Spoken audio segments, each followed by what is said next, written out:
In our next tutorial in GIMP, we're going to show you what some of the blur filters can do to our images and add extra cool effects that might not be available elsewhere.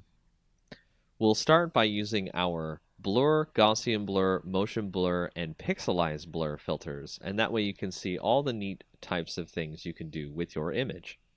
As you can see, we started with a bunch of duplicate layers of our original image and renamed them to blur, Gaussian blur, motion blur, and pixelize.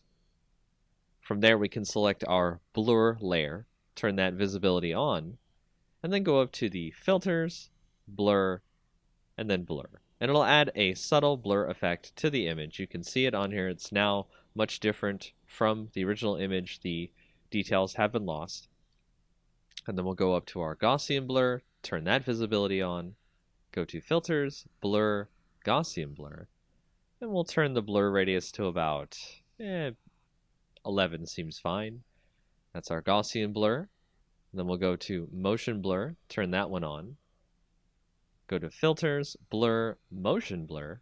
We're going to make it a zoom, maybe about the center of the image here. The length of the zoom we'll put about 28, and it'll take a little bit longer to do this effect if your image is large. So now you can see that there is a kind of rush to get to the mountain look to the image. It's really cool. Then we'll go to our pixelize layer.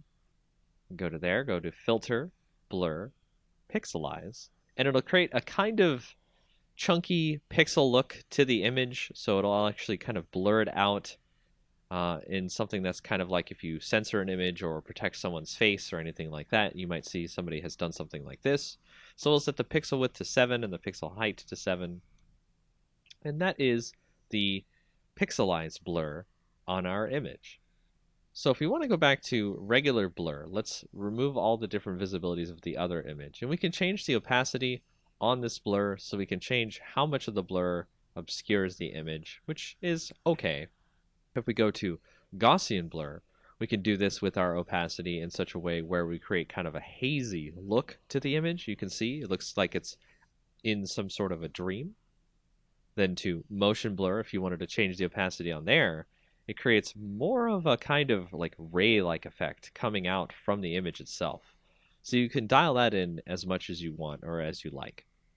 Then if we go to pixelize, we can do the same thing where we can turn the opacity up or down on that, but it just changes whether or not the blocks show up.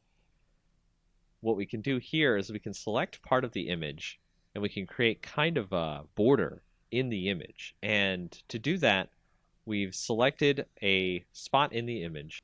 And then you'll want to go to the pixelize layer, add a layer mask, make it the selection that we've just put onto our layer, but invert the mask because we want a border on the inside and not just the inside of the selection as our pixelized blur.